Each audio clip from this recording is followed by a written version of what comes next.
Bonjour, bienvenue dans l'épisode d'aujourd'hui. Je suis avec Jean-Simon Desgagnés, qui est athlète olympique. Il a performé aux Jeux de Paris en 2024. Il est un athlète de longue distance, là, 3000 mètres, 3000 mètres, steeplechase. Puis, il est aussi en médecine. Et là, il s'enligne dans sa résidence en ce moment. Puis, on parle un peu de cette dualité-là. Il vient de sortir un documentaire qui s'appelle « Comme pas deux ». Donc, on en parle dans cet épisode. On parle des études en médecine de naviguer avec son parcours d'athlète, de comment se rendre aux Jeux, puis du moment où tu sais que tu peux te rendre aux Jeux au moment où tu les vis. C'est vraiment intéressant puis c'est inspirant. Aujourd'hui, l'épisode est propulsé par la clinique du PEPS. Donc, si vous avez des douleurs, des inquiétudes par rapport à votre santé musculo-squelettique, venez consulter. On a des physiothérapeutes, massothérapeutes, médecins sportifs, kinésiologues, plein de professionnels, plus de 50 professionnels de la santé. Donc, si vous avez quoi que ce soit, autant en préventif qu'en douleur, venez consulter. Bref, bon épisode. Ben merci d'être là, JS. C'est super le fun. Toujours un honneur. Comment tu te sens là, que les Jeux de Cortina ils sont en ce moment, puis toi, tu te remets dans tes Jeux de Paris, là, mettons? C'est un bon trip pour vrai, là, tu sais. C'est même pas encore commencé. La cérémonie est présentement, là, Ouais. pendant qu'on se parle, puis on dirait que j'ai le goût de rembarquer là-dedans à fond, là. Fait que je trouve que de savoir ce que les athlètes vivent, de pouvoir relate avec leur expérience, c'est top. Puis c'est encourageant, c'est motivant, je trouve. Mm-hmm. Parce que naturellement, les Jeux, c'est tellement difficile s'y rendre qu'une fois que tu t'es rendu, là, tu vis le trip au complet, genre. Ben, je pense qu'il y a ça, puis c'est aussi... C'est un défi en soi, tu sais, d'arriver là puis de profiter de l'expérience parce que tu sais, il y a du beau, puis la majorité, c'est du beau, mais ça reste que t'es là pour compétitionner, puis il faut que tu sois vraiment focus, là. Donc, d'avoir un bon équilibre entre, tu sais, triper, enjoy l'expérience, mais aussi te rappeler que ton but, c'est d'être là pour compétitionner, là. Ça, c'est un gros défi que je pense beaucoup d'athlètes essayent de jongler là-bas, là, une fois que tu arrives aux Olympiques. Ouais. Puis toi, à quel moment, tu sais, ça fait longtemps que tu cours, puis que tu courses, puis que tu étais avec le OGA, puis que tu performais, à quel moment tu as eu le déclic de « OK, c'est possible, je pourrais me rendre, mettons, en 2024, je pourrais y aller aux Jeux. Ben c'est je dirais en 2021, là, quand les Jeux de Tokyo avaient été comme déplacés d'un an à cause de la pandémie. Tu sais, en 2020, c'était comme pas vraiment dans les cartes, là. J'étais au début de ma carrière là, de course, alors que en 2021, tu sais, j'avais continué à prendre un peu d'expérience, un peu d'assurance, puis j'avais couru 8 minutes 24 au steeplechase dans une compé, je pense que c'était à Portland là, à ce moment-là. Okay. Puis, tu sais, c'est un gros record personnel. Je pense que j'avais abaissé de 5 secondes là, à ce moment-là. Puis le standard pour les Olympiques était à 8 minutes 22. Donc, j'étais vraiment très, très proche là, pour être sélectionné pour les Jeux. Fait que c'est là, à ce moment-là, que j'ai comme switché mon mindset de me dire, OK, là, c'est plus juste, tu sais, je compétitionne pour comme être bon sur la scène nationale. C'est que, tu sais, j'ai des aspirations internationales, puis les Olympiques peuvent fonctionner peut-être. Puis là, malheureusement, j'ai continué à compétitionner le reste de la saison estivale, puis j'ai pas réussi à courir le standard là, de 8 minutes 22. Okay. Mais déjà d'améliorer ma marque là, autant que ça, c'était vraiment un gros coup. Puis c'est là que j'ai dit, OK, ben là, Paris 2024, ça va se passer. Là. OK, parce que si tu faisais ce temps-là en 2021, tu étais quasiment assuré une place? Oui, dans le fond, comment que ça fonctionne en athlétisme, c'est qu'il faut que tu sois dans le top 3 canadien, puis il faut que tu sois sélectionnable là, par ta fédération. Puis pour être sélectionnable par ta fédération, il faut que tu fasses le standard qui est avant était de 8 minutes 22, maintenant il est de 8-15, là, donc ça a accéléré. Puis j'étais déjà dans le top 3 canadien là, à ce moment-là en 2021, donc le critère qui me restait à remplir, c'est vraiment de faire le standard de 8 minutes 22. Oui, puis on sait à quel point aller chercher comme des millisecondes, des secondes, puis là ça passe de 8-22 à 8-15. C'est en quelle année que ça a fait ce changement-là? C'est pour 2023, j'oserais dire. Là. Je pense que c'est là que ça a passé de 8,22 à 8,15. Puis, depuis ce temps-là, c'est encore à 8,15, mais je pense qu'en 2027, au championnat du monde, ça risque de descendre autour de 8,12, 8,13, là, selon moi. Là. C'est quand même débile à quel point tous les sports ils font juste descendre, puis les performances ne font que... Ouais. Un moment donné, on va peut-être atteindre un max, là, mais la performance humaine ne fait que augmenter. OK, puis là, t'as pas eu le 8,22, et après, ça change, donc là, encore plus de stress, de limite, si on veut, au temps que ça te prend pour te qualifier, mais est-ce que à tout moment, t'as toujours gardé la possibilité que c'était possible? Ouais, vraiment, là, tu sais, autant, là, après ça, à partir de 2022, j'ai fait les équipes de championnat majeur, là, donc 2022, championnat du monde, 2023, j'ai terminé 8e au championnat du monde, donc à ce moment-là, tu sais, j'ai réalisé que c'était pratiquement les mêmes critères de sélection, là, donc j'étais vraiment dans la ligne de tir, puis, tu sais, ce qui est vraiment arrivé, tu sais, entre 2022 puis 2023, c'est qu'en 2022, mon objectif, c'était de me classer pour les championnats du monde. Puis là, une fois que j'avais été sélectionné, j'ai participé, j'ai fini 34 ou 36e, j'étais vraiment content. Mais en 2023, c'était comme un nouveau mindset de, tu sais, j'arrive là, puis mon but, c'est pas juste de participer, c'est de faire la finale, puis de viser, tu sais, un top 10, un top 12. Puis c'est là que j'ai terminé 8e. Donc, j'ai vraiment fait le bon entre, gars, je suis plus juste là pour me présenter, je suis pas juste là en touriste, je suis là pour être parmi le top 10 au monde. Puis je pense que c'est avec ce mindset-là aussi que je suis retourné aux Olympiques là, en 2024. Oui, la sélection était une chose, mais mon but, c'était d'être là, puis d'être compétitif, puis d'être parmi les meilleurs. C'est ça. Là, tu compétitionnais au meilleur niveau. Là. OK, puis c'est à partir de ce moment-là, de votre documentaire, là, Comme pas deux, que vous avez pris la décision, OK, on le fait quand il y avait pas vraiment plus de doute, là, mais c'était quasiment très, très, très près du but en 2023, là, quand tu performes. Oui, exactement, c'est ça. Quand je suis revenu des mondiaux en 2023, j'avais gagné les Jeux panaméricains aussi. Donc, j'étais vraiment en bonne posture là, pour aller aux Olympiques en 2024. C'est là qu'on a dit, OK, cette année-là va être spéciale. Puis je pense que ça mérite d'être mis sur les écrans. Là. Ouais, c'est un documentaire vraiment incroyable. Là. Si vous ne l'avez pas écouté, allez l'écouter. Là.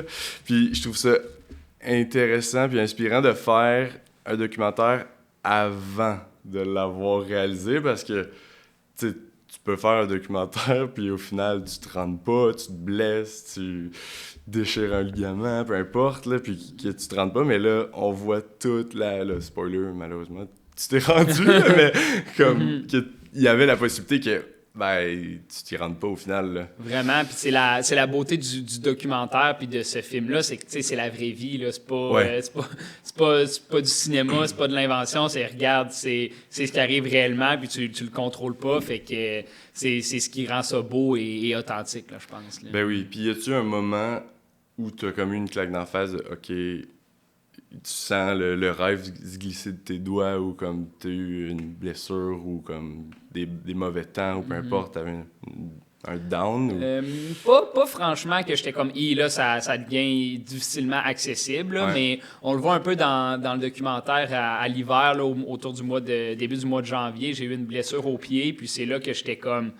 Que j'ai dû modifier mon entraînement, puis arrêter de m'entraîner pendant une dizaine de jours, puis ça, c'était comme... C'était un peu de briser le rythme, là. Bref, que j'avais eu un bon rythme d'entraînement, j'étais capable de bien le faire, puis c'était tough de dire, OK, là, pendant 10 jours, il faut que ça marche plus, je suis plus capable de courir, je suis blessé.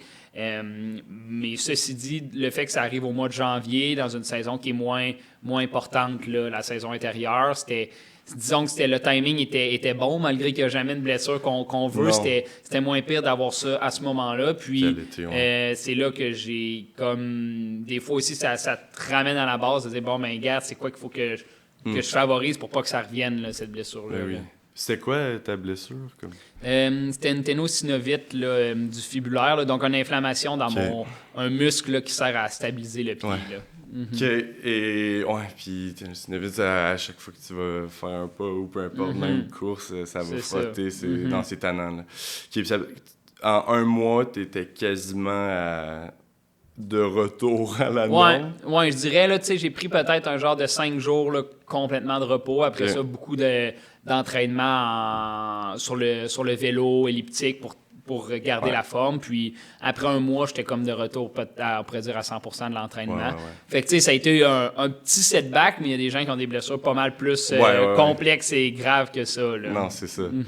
Puis, t'as vu physio? Est-ce que t'as vu des orthos, med sportives ou...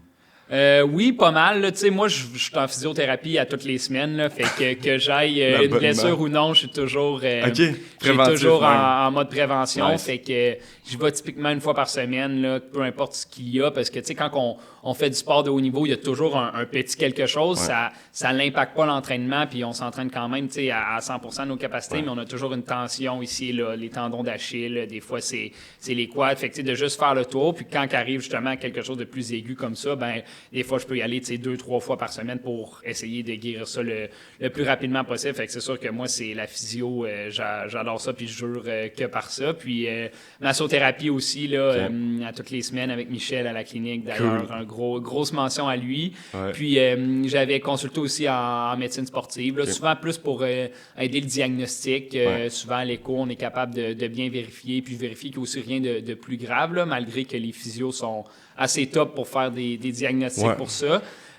Puis cette fois-là, est-ce que j'avais pas eu d'injection ou d'anti-inflammatoire quelconque, là, mais des fois, c'est quelque chose qui peut être intéressant que j'ai déjà profité dans le passé là, pour d'autres affaires. Là. Ouais, puis des fois, le traitement conservateur, c'est le meilleur. Là, fait que t'en as la preuve. Là. Vraiment. Cool. Puis aussi, que ta physio te suive en préventif ou que tu aies quelque chose, ben, veut pas, elle connaît ta biomécanique parfaitement, puis elle sait que, OK, ben là, peut-être c'est très dans là ou peu importe. Fait que ça, je trouve ça quand même incroyable. Je pensais que tu y allais quand...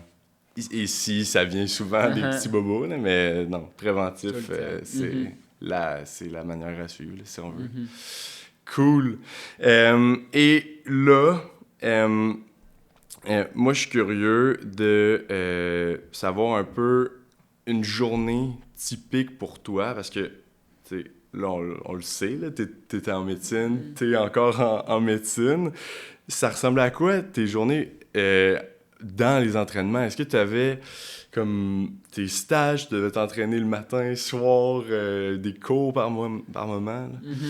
Mais tu sais, ça a varié beaucoup pendant l'année, là, mes journées typiques, puisque l'hiver, j'étais en stage là, à l'hôpital, tu sais, pratiquement à temps plein. Donc ça, c'était très demandant. Alors que quand est arrivé le mois d'avril, le mai, j'étais vraiment athlète à temps plein. Fait que ça, je pouvais vivre la grosse vie, là, comme on dit. Fait que, tu sais, m'entraîner à des heures plus normales, puis surtout de pouvoir, tu sais, voyager, partir en camp d'entraînement, en camp de compétition. Fait que c'est surtout ça qui est le facteur limitant, là. C'était que pratiquement, tu sais, la saison d'athlétisme se déroule en Europe ou aux États-Unis, là. Fait que c'est dur quand t'es pas... c'est dur d'être à Québec pendant ce temps-là. Ouais. Puis, tu sais, sinon, pendant l'hiver, mes journées typiques, là, c'est... Souvent, c'était du jogging le matin avant d'arriver à l'hôpital, une journée, tu sais, de travail, là, on pourrait dire de 8h à 4h, 5h. Puis après ça, souvent un deuxième jogging pour partir de l'hôpital. Puis on peut rajouter de la musculation à travers ça là, quand peut-être une fois par semaine, une fois ou deux par semaine. Puis sinon, les jours où je faisais des entraînements en intervalle, bien là, c'était plus ma journée de travail à l'hôpital. Puis après ça, je me dirigeais là, souvent au centre de glace pour m'entraîner. Fait que je pense que ce qui est le plus tough à manager là-dedans, c'est que t'as pas un horaire qui est stable ou une heure de fin qui est prédite. Là. C'est pas comme, à 4 heures, ça va être terminé, peu importe. C'est que autant il y a des jours que t'es comme à 3h30, 4 heures, c'est terminé, puis tu peux aller t'entraîner avec tout le monde. Donc ça arrive pas souvent, mais tu le prends quand ça arrive, que d'autres fois, ça termine à 6h, 6h30, puis tu le sais pas le matin quand tu arrives, c'est l'heure que tu vas terminer. Donc c'est un peu de vivre avec cet inconnu-là, puis de pas se faire d'attente. Moi, c'est comme ça que j'ai été capable de cheminer à travers ça. C'est, gars, je vais aller m'entraîner quand que je vais aller m'entraîner, puis il faut pas que tu commences à te dire, si je ne vais pas à 4 heures, je ne pourrai pas le faire. Tu y vas quand que ça arrive, puis that's it. Puis des fois, ça a été aussi de modifier l'entraînement. Si c'était prévu pour être le mardi, je vais le faire le mercredi si j'ai fini super tard le mardi. Fait que c'est vraiment de naviguer à travers ça, puis de prendre l'opportunité quand elle est là, puis de se dire qu'on on contrôle pas tout. Là. Non, c'est ça. Ben, Ahmed, il faut que tu sois spontané et capable de t'adapter, c'est clair. Là. Mais t'as-tu trouvé ça difficile de passer d'une bonne équipe, une famille, là, à t'entraîner seul puis devoir y aller, peu importe, là, puis de pas être avec tes coéquipiers, si on veut? Là. Ben, c'est sûr que ça a été dur pendant un certain moment de l'année. Là, entre autres, là, je me rappelle pendant l'hiver, j'avais des stages qui finissaient plus tard. Là, des fois, j'arrivais au centre de glace puis les gars finissaient leur entraînement. Fait que, de juste les croiser comme ça, c'était le fun. Mais c'est vrai que c'est pas pareil que s'entraîner avec l'équipe. Mais après, ce qui est resté vraiment omniprésent là, dans ces années-là, ça reste qu'en 2022, 23, 24, pendant que j'étais à l'externat, j'étais encore avec le Rouge et Or. Là, fait que les compétitions, les championnats canadiens, les entraînements, des fois à la fin de semaine, on était encore tout le monde ensemble. Fait que ça, c'est des fois quelque chose de motivant de dire, bon, ben regarde, je vais donner un coup un mardi soir de 6 à 8 toute seule parce que je sais qu'en fin de semaine, on va partir en gang aller compétitionner à Sherbrooke ou c'est le championnat canadien dans 2 semaines à Winnipeg. Fait que ça, c'est quelque chose de motivant de savoir que le groupe est là. Puis après ça, quand l'été arrive, ben là, c'est comme complètement un changement. On est 24 heures sur 24 ensemble. Je pense à Charles Thomas, avec qui je me suis entraîné pendant tout l'été 2024. C'est comme, c'est tout le temps, puis d'être ensemble, autant pour les jogging, les entraînements que la musculation. Fait que là, c'est comme de se motiver ensemble, là, ça amène la dynamique ailleurs. C'est clair. Là. Puis maintenant... on skip tous les jeux de tes journées typiques en ce moment. Ça ressemble à quoi? Tu t'entraînes-tu encore au même niveau pour retourner aux jeux, aux compétitions, aux nationaux, mondiaux et autres? Ou là, tu veux prioriser peut-être plus la med? Pour vrai, depuis les Olympiques, même 2025, j'ai continué sur le même pattern. Là. J'ai été au championnat du monde là, à Tokyo cet été. J'ai fait de la finale aussi, encore une fois. Fait que, c'est une recette qui a marché pour moi. Puis là, 2025-26 comme une année un peu particulière, là, vu que j'ai beaucoup d'examens, cours, un peu tout ça. Fait que c'est moins de stages à l'hôpital, plus de cours. Donc, je réussis quand même à bien naviguer pour me présenter aux entraînements, aux heures standards, puis m'entraîner avec le groupe. Fait que, pour répondre à ta question, là, je suis encore vraiment à 100% dans l'entraînement, puis j'ai encore des ambitions là, de représenter le pays sur la scène internationale. Cet été, c'est les Jeux du Commonwealth en Écosse. Ça va être ça mon gros objectif pour l'été. Il n'y a pas de championnat du monde là, cet été. Puis après ça, normalement, au mois de juillet, je vais commencer ma résidence en médecine. Donc là, ça va être beaucoup d'adaptation, un autre gros défi. Fait que, là, pour l'instant, les Commonwealth sont l'objectif là, ultime pour l'année. Puis après ça, je vais me laisser le temps de commencer à la résidence, à apprivoiser tout ça, puis d'être capable de voir qu'est-ce qu'il y en est, sachant que la médecine va être ma priorité à ce moment-là. Puis quelques mois après avoir commencé, j'aurai la réflexion à savoir, regarde, est-ce que je continue au très, très haut niveau? Est-ce que comment je navigue à travers tout ça? Mais j'ai l'intention de poursuivre. Là. OK. Ouais, t'es pas rendu à LA encore, là, c'est loin longtemps en termes de mentalité, là, ouais. Mais en plus, puis moi je le vis en ce moment, là, ta dualité est quand même intense, là. C'est pas comme si tu faisais... un bac accumulatif temps partiel, là. T'es quand même en med, puis c'est difficile de rentrer en médecine, puis c'est du monde aussi qui est compétitif. En plus, t'es dans un domaine compétitif dans le sport. T'as-tu trouvé ça difficile de la perception des gens, mettons, de dire comme c'est un athlète, mettons des deux côtés, là. D'un côté, c'est un athlète, mais il prend pas ça au sérieux comme nous, on est en plein, ou nous on est en med, mais lui il prend pas ça au sérieux, c'est un étudiant à temps plein partiel. On dirait que tu le vis des deux côtés, là. Ouais, vraiment, je trouve que c'est intéressant que tu amènes ce point-là de. Tu sais, comment je le décrirais, c'est que tu te sens un peu toujours l'étranger, là, tu sais, peu importe t'es où, t'es celui qui est anormal, puis tu sais, initialement, c'est quelque chose qui qui me faisait douter, là, qui me faisait oui. me remettre en question. Mais je pense que j'ai appris un peu à vivre avec ça, puis à me détacher de ce sentiment-là, parce que si je veux avoir du succès puis pouvoir continuer à progresser, faut que j'arrête de penser que je vais être comme les autres, parce que c'est pas dans un parcours comme ça qui est unique, qui est différent, ben ça reste que par définition ça sera pas standard, fait que je me suis beaucoup posé la question, surtout dans le monde du sport, de se dire, ben regarde, moi, quand je suis sur la ligne de départ, je suis avec 15 gars qui font ça à temps plein, là, tu sais. Ouais, c'est ça.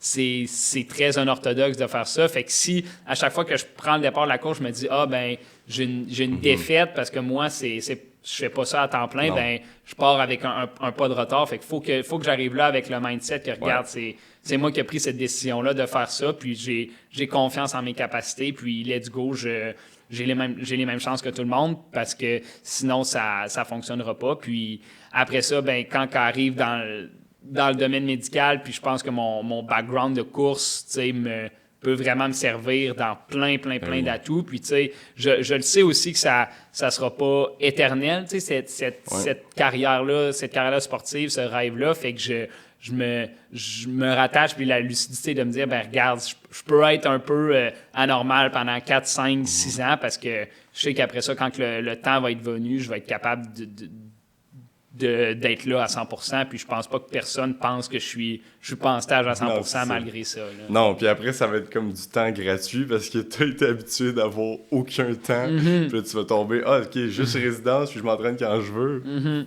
C'est fun times, là.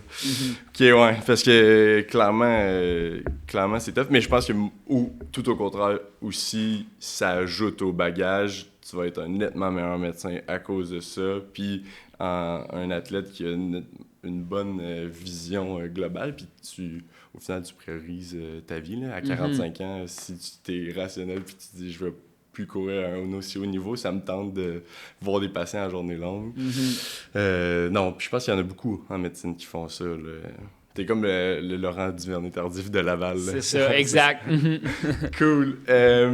Là, j'ai le goût de plonger dans ton expérience. C'est pas, c'est quand même pas tout le monde qui se rend là puis qui a la chance de rentrer dans le village, de vivre cette ambiance-là. On saute à, OK, tu te qualifies, tu te rends au jeu enfin. Pour toi, c'était quoi ce sentiment-là? Est-ce que t'étais comme... Tu savais plus où aller parce que tu l'avais atteint, ou c'était juste comme toute la pression tombait, si on veut, là? Je pense qu'il y a une bonne pression qui tombait parce que, tu sais, comme je le disais plus tôt, oui, être sélectionné, c'était une chose, puis j'étais vraiment en bonne voie, mais c'était aussi d'arriver là prêt pour performer. Fait que c'était vraiment comme une case de cocher, mais j'avais vraiment les yeux rivés sur la suite, là. Fait que mon but, c'était de confirmer un peu ma sélection, mais après ça, de me dire, OK, tu sais, what's next pour arriver le plus près possible aux Olympiques. Fait que je me rappelle, j'étais au championnat canadien à Montréal, puis tous mes amis étaient venus me voir. Là, je gagne le steeplechase quand même aisément. Fait que là, tu sais, ça confirme ma sélection. C'était vraiment super trippant. On a fait une super soirée après ça, tout le monde ensemble. Puis 4 jours plus tard, je m'en allais en Europe là, pour compétitionner à la Diamond League de Paris. Puis là, on dirait que c'était comme... T'sais, on était un peu survolté, là, d'arriver là puis de dire, OK, let's go, là, c'est le dernier droit. Il n'y a plus d'autres étapes après ça. Il n'y a plus de sélection. La prochaine fois qu'on court, c'est aux Olympiques. Là. Fait que ça a vraiment été ça de se dire, bon, ben let's go, là, on fait les plus gros entraînements de notre vie. On se prépare pour être justement là à 100% aux Olympiques. Fait que je pense que c'est ça, c'était de se dire, ben, une fois que je suis sélectionné, mon but, c'est d'arriver là puis d'être vraiment au meilleur de ma forme là, quand je vais courir là-bas. Là. Oui. Puis toi, est-ce que c'était au début des Jeux ou tu as quand même eu du temps de voir d'autres sports avant de performer? Là? Nous, c'était quand même vers la fin des Jeux. Là, donc, typiquement, la natation est au début puis l'athlétisme est dans la deuxième partie.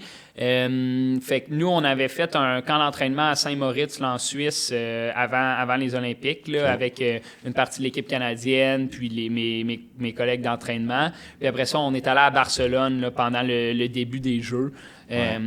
Pour faire ce qu'on appelle le holding camp. Fait qu'on se réunit vraiment toute l'équipe canadienne d'athlétisme, là, les 50 quelques athlètes. Puis là, on est dans les conditions vraiment optimales, autant au niveau du décalage horaire, la météo, l'équipe médicale aussi est là au complet. Fait qu'on on fait nos 7 à 10 derniers jours de préparation là, avant d'arriver sur le village olympique. Okay. Puis on arrive au village seulement 3 jours avant notre course, là, parce que fait t'es même pas là avant. Là, c'est ça. Fait que ça, c'est quelque chose que qui est peu connu. C'est que le village, c'est un endroit qui est ultra...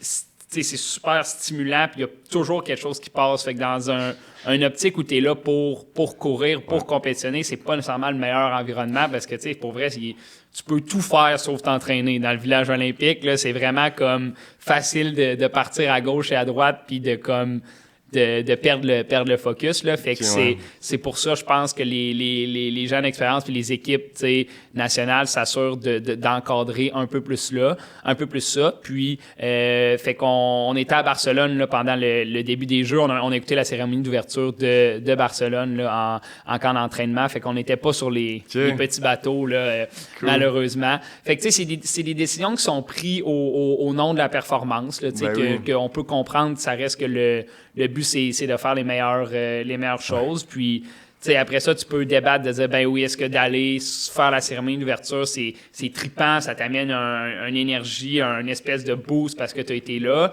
Mais après ça, ça reste que t'es debout pendant 12 heures parce que oui, la cérémonie dure 2-3 heures, mais avant ça, t'es dans des files, des autobus, t'attends, t'as pas de nourriture. Fait que, c'est de se rappeler que t'es là pour performer puis d'un peu faire le pour et le contre de tout ça. Fait que, je pense que toutes les visions se défendent puis c'est correct comme ça. Donc, on est arrivé au jeu seulement 3 jours, avant notre course. Fait qu'avant, t'arrives, puis tu vas au stade, un peu te familiariser avec la chose. Le lendemain, tu fais ton exercice d'activation, puis le surlendemain, tu compétitionnes. Fait que ça va vraiment très rapidement là, pour ça. Puis moi, j'ai eu la chance de faire la finale. Fait que après ça, le lendemain, on a une journée entre, puis après ça repart pour la finale. Fait que c'est d'être dans cette ambiance-là, d'en profiter, de savoir qu'il va y avoir plein de trucs ultra déstabilisant, ultra stimulant, mais d'être quand même capable de se regrounder là, après, entre ça, pour se dire, OK, ben j'ai une finale olympique qui va être là dans 2 jours. Là. Non, c'est ça. Puis après, est-ce que vous êtes resté ou c'était la fin cérémonie de ferme? Moi, je suis resté 3 jours plus tard après. Puis la cérémonie, je pense, était le lendemain. Mais je suis resté par moi-même là, à Paris. Là, donc, c'est encore une règle du Comité olympique canadien. On doit quitter le village là, 3 jours après notre dernière épreuve. Le but, c'est un peu de standardiser là, pour pas que ceux qui aient terminé en profitent, fassent la fête, sortent, puis là, il y en a d'autres qui compétitionnent, fait que c'est un peu pour s'assurer que tout ça soit plus contrôlé, un petit peu autant au niveau du bruit, des maladies, des infections, puis tout ça. Fait que moi, vu que j'étais vraiment vers la fin, ben je suis resté comme une journée de plus dans un hôtel pour venir à la cérémonie de fermeture. Là. Donc, ça a été ça ma réalité. Puis, j'ai pu en profiter beaucoup justement par après. Puis d'aller voir, j'étais allé voir de l'athlétisme à tous les jours. J'ai vu la victoire des gars au 4x100 mètres, la médaille à Marco Arop au 800. Fait que, je me posais même pas la question. Tu te réveilles le matin, puis tu vas au stade d'athlétisme le matin, tu vas au stade le soir. Puis on avait accès à des billets pour les autres sports, mais comme j'étais vraiment à la fin, c'était toutes les finales de volleyball, finales de natation, fait que c'était pas de natation, mais de volley, basket, fait que c'était tout sold out. Là. Fait que j'ai pas eu accès à ces matchs-là parce que c'était comme des affaires qui étaient ultra prisées. Versus si j'avais été au début, j'aurais peut-être pu. Exceptionnel que ça faisait juste marcher dans la ville, puis tu voyais les installations des autres sports, le volleyball à Tour Eiffel, après ça, tu voyais le tennis au milieu, fait que c'était comme plein de choses que même si tu n'allais pas au sport, tu pouvais vraiment vivre l'ambiance olympique. Là. C'est malade, là. C'est quoi tu dis que c'est grandiose et incroyable, c'est quoi les choses les plus folles qui sont dans le village olympique, si on veut? Ben, tu sais, le village en tant que tel, c'est comme... c'est un peu une espèce de monde à part. Tu es comme dans un gros resort avec plein de tours d'appartements avec les meilleurs athlètes au monde là, de chaque pays. Fait que juste ça, quand tu y repenses, c'est comme ça a comme pas de sens là, que d'avoir dans un genre de 3 km² tous les meilleurs.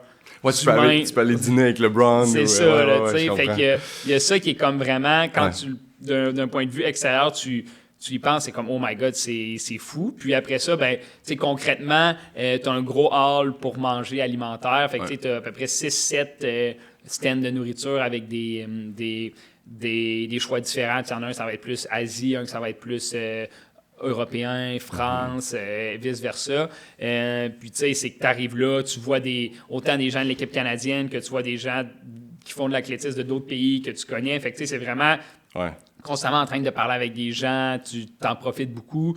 Puis, dans la tour d'appartement où le Canada on habitait, ben, au premier étage, il y avait l'espèce de salon du Canada. Fait qu'on se réunissait beaucoup là avec tous les autres sports pour regarder des matchs, regarder d'autres gens qui compétitionnaient sur les télévisions, juste échanger. Fait que ça, c'est des beaux souvenirs, c'est des beaux moments de juste, tu arrives là, puis tu profites de l'ambiance olympique, puis t'écoutes ça sans vraiment te poser de questions. Là. Non, ben oui. Puis il y en a plein là-dedans qui c'est la première fois, puis peut-être la dernière, fait qu'il faut que tu prennes tous les moments, là. C'est hot. C'est-tu vrai que les muffins, c'était tant incroyable que ça, là? C'était comme...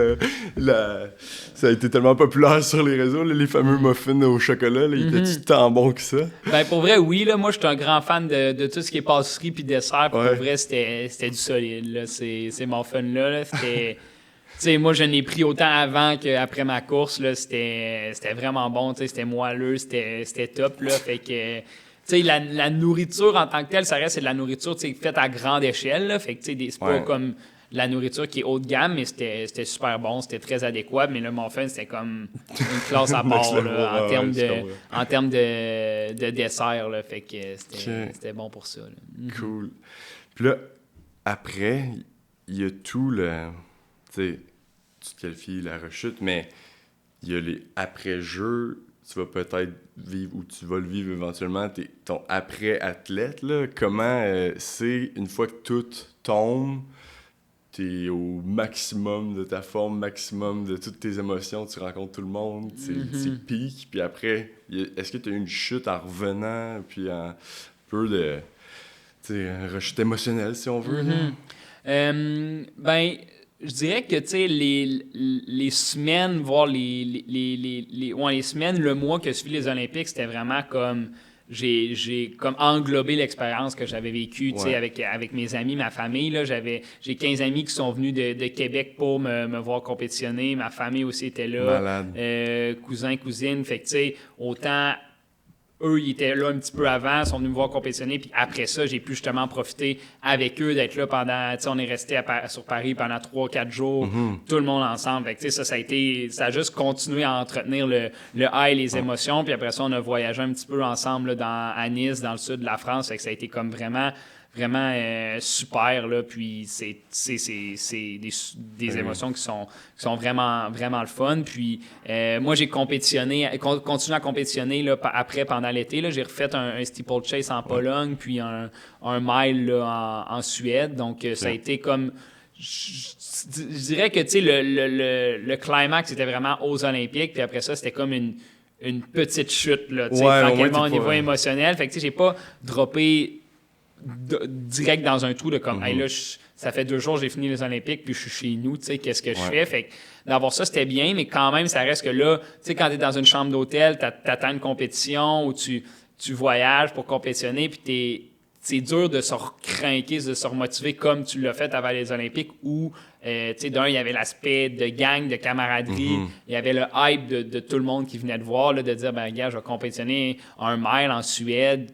Tu sais, il va y avoir, je sais pas moi, 200 personnes dans les estrades, puis genre, ça va être très, très underground. Fait que ça, je trouve que c'était dur d'espèce de retrouver la fougue là, pour compétitionner. Puis c'est ce que j'ai trouvé justement le plus dur après ça, en 2025 aussi, autant dans les compétitions qui sont arrivées après les Olympiques que la suite là, de l'année 2025, de retrouver cette espèce de de fougue de compétitionner là que j'avais eu pré-olympique. Puis c'est intéressant qu'on parle de ça parce que moi, j'ai compétitionné en Suède, après ça en Pologne, puis je suis revenu à Québec, je pense, le 23 août, puis le 24, j'ai recommencé mes stages à Baie-Saint-Paul. Fait que je pense que ça, malgré que c'était vraiment un quick turnover, ça a vraiment comme été une façon de m'occuper l'esprit puis de me dire, ben regarde, au lieu d'être en off-season tout seul chez nous, ben rapidement, il y avait plein d'affaires qui se passaient, puis tu sais, la médecine était là pour combler mes journées, puis m'accomplir dans d'autres choses, là. Fait que tu sais, au niveau personnel, ça a vraiment été bon justement d'avoir ça, puis de me dire, ben regarde, je fais ça, puis ça a aussi confirmé mon choix que j'aimais ça, faire ça, là. Ouais, que tu as pris la bonne décision de pousser puis de rester en médecine parce que la finalité est bonne, là.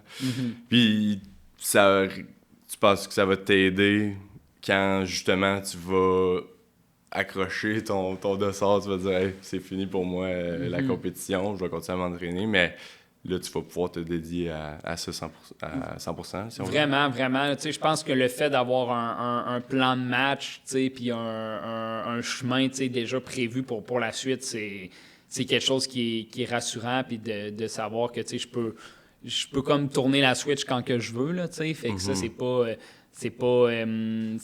c'est réconfortant, mais je pense que ça reste que le sport t'amène des highs puis des émotions qui sont vraiment, vraiment intenses. Puis ça, je pense que c'est quelque chose qui va me manquer d'un point de vue émotionnel, qu'il y a peu de choses qui vont accoter ça. Mais au moins d'avoir une espèce de plan de carrière, c'est rassurant, mais ça reste que le sport a son unicité en soi, qu'il va avoir un petit deuil à faire, là, c'est sûr. Puis tu penses-tu qu'à un certain point, tu vas, tu sais, vu que tu as toujours navigué dans plein de projets, plein de trucs, le sport, la médecine, que ben peut-être que la médecine, ça va être une portion de ta vie, mais que tu vas vouloir, je sais pas, enseigner, partir un programme pour les étudiants athlètes, tu sais, faire des conférences, retourner courser, tu sais. Tu penses-tu qu'à un moment donné, tu vas juste fermer toutes les portes et dire « je fais que ça » ou tu vas toujours jongler un peu de tout, là? Ben, je pense que je vais toujours avoir plein d'intérêts puis plein de passions, là, pour vrai, tu sais, c'est que ce soit à travers, tu sais, des accomplissements professionnels, comme tu me disais, tu sais, de l'enseignement, ça, c'est sûr que c'est quelque chose qui m'intéresserait vraiment. Aider les autres, que aussi dans des projets, tu sais, plus personnels, d'autres sports que j'ai pas eu, que j'ai dû mettre un peu de côté, tu sais, à cause de la course à pied, tu sais, je pense au ski alpin, je pense au voilier, toutes ces choses-là que, genre, une fois que je vais avoir terminé ma carrière de course, ben là, des sports que je fais, tu sais, à temps très, très perdu, ben là, je vais pouvoir me mettre à fond là-dedans. Fait que, tu sais, c'est sûr que la médecine va rester là, mais ça va être loin de prendre toute ma vie, puis je vais vouloir faire plein de choses, puis en profiter à 100%. Ça va être dur de m'arrêter, là. Ouais. Et le ski, ça me fait penser dans votre documentaire, à un certain point, t'es parti en ski juste avant ta saison, là, si on veut. T'as pris ce risque-là délibéré de dire hey, moi, je vais aller en ski, mais je pourrais me casser la jambe et pas me rendre au jeu. Comment t'as pris cette décision-là, si on veut?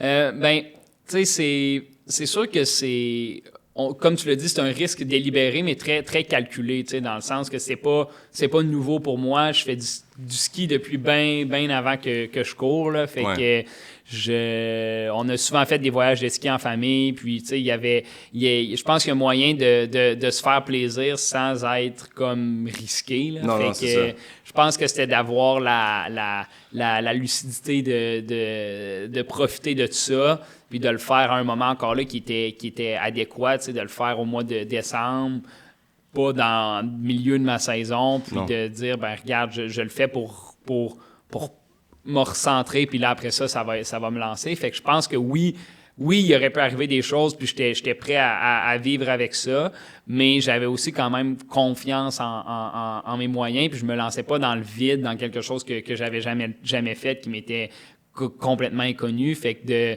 de faire ça à ce moment-là, je pense que c'était adéquat, versus, je sais pas, moi, aller faire du downhill de vélo au mois de juin, ben ça aurait été une pas mal moins bonne idée, tu sais. Fait que c'est de faire des choix qui sont risqués, mais calculés, là. Non, c'est ça. Puis au final, si tu y allais pas, mentalement, t'avais un risque d'être moins prêt, de pas avoir le couteau entre les dents, puis de vouloir performer.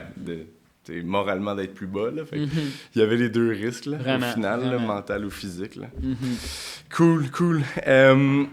Si, tu sais, je pense que le parcours que tu dessines encore, là, mais que tu as dessiné, si on veut, de naviguer entre les deux, puis de, justement, prendre des décisions que personne prend parce que, il y a juste toi qui s'est rendu au jeu, puis qui fait la mettre, puis qui fait tout, puis que c'est comme ça que tu t'y rends.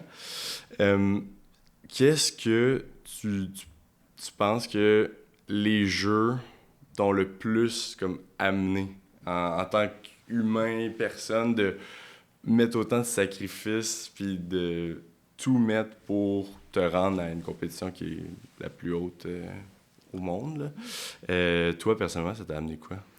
Tu sais, je pense que l'important, c'est de justement tracer son propre chemin. Tu sais, combien de fois les gens m'ont dit va falloir que tu choisisses, tu pourras pas tout faire. Fait que je pense que ça, c'était comme la preuve que c'était possible, tu sais, de se dire, regarde, une fois que tu as fait ça, qu'est-ce qui peut t'arrêter là, dans la vie? Fait que de faire confiance un peu à ces décisions puis à ton parcours que tu dessines sans nécessairement te mettre de limites. Là, je pense que c'est vraiment ça que les jeux m'ont montré, là, que c'était quelque chose qui était...